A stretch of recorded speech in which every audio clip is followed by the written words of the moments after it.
நம்ம தமிழ்நாட்டில் இருக்கக்கூடிய ஒரு கோயிலில் உள்ள கல் சிலைக்கு வேர்க்கும் அதிசயம் நடக்குது. அது உண்மை. கேட்கவே விசித்திரமாக இருக்கிறது அல்லவா? சரி, விரிவாக பார்ப்போம். அந்த தெய்வத்தின் சிலையின் மீது தண்ணீர் சேர்க்காமல் இடித்த கெட்டியான சந்தனத்தை அந்த சிலையின் மீது பூசினால் சில மணி நேரங்களில் சிலையில் பூசியிருந்த சந்தனம் முழுவதும் வியர்வை துளிகளால் கரைந்து சொட்ட சொட்ட வழிந்து விடுமாம். இது வெறும் கற்பனை என்று நினைக்காதீர்கள். இது இன்று வரை நடந்து கொண்டிருக்கும் உண்மை சம்பவம். அதற்கு எனக்கு ஒரு வரலாற்று உண்மையை சொல்ல தோன்றுகிறது.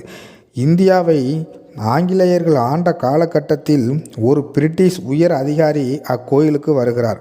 அந்த கோயிலுக்குள்ளே இருக்கும் கல் சிலைக்கு அர்ச்சகர்கள் வீசி கொண்டிருப்பதை அந்த அதிகாரி பார்க்கிறார். உடனே நிகழ்ச்சியை பார்த்த அந்த அதிகாரி ஏளனமாய் சிரிக்கிறார்.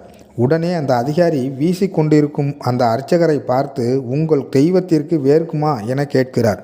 ஒரு நிமிடம் தயங்கிய அந்த அர்ச்சகர் அந்த அதிகாரியை பார்த்து, எங்கள் இறைவனுக்கு வேர்க்கும் என கூறுகிறார். பிறகு அர்ச்சகர் அந்த அதிகாரிக்கு முன்னால் அந்த சிலையின் மீது இருக்கும் மாலைகளையும் கவசங்களையும் நீக்கிவிட்டு அந்த சிலையை காட்டினார். அந்த கருங்கல் சிலையின் மீது முத்து முத்தாக வியர்வை துளிகள் இருப்பதை பார்த்து அந்த அதிகாரி அதிர்ந்து போனார். இதோடு முடியவில்லை இந்த இறைவனின் ஆட்டம். அன்று மாலை திடீரென்று அந்த அதிகாரியின் மனைவிக்கு கடுமையான வயிற்று வலி ஏற்பட்டது. தன் உடம்பின் மீது நெருப்பை கொட்டியதற்கு நிகரான வயிற்று வலியால் அந்த அதிகாரியின் மனைவி துடிதுடித்து போனாள்.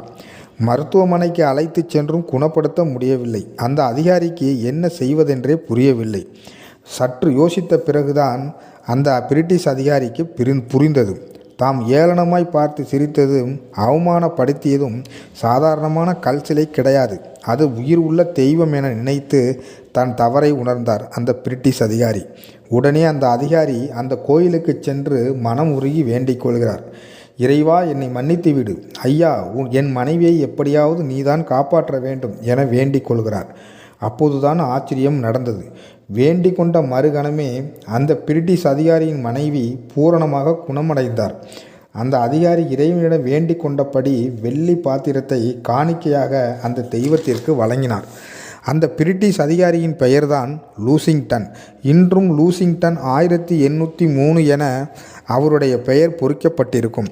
அந்த திருவிளையாடலை நிகழ்த்திய தெய்வம் யார் தெரியுமா? அழகிய அலைகள் தாளாட்டி கொண்டிருக்கும் நம்ம முப்பாட்டன் திருச்செந்தூர் முருகன்தான்.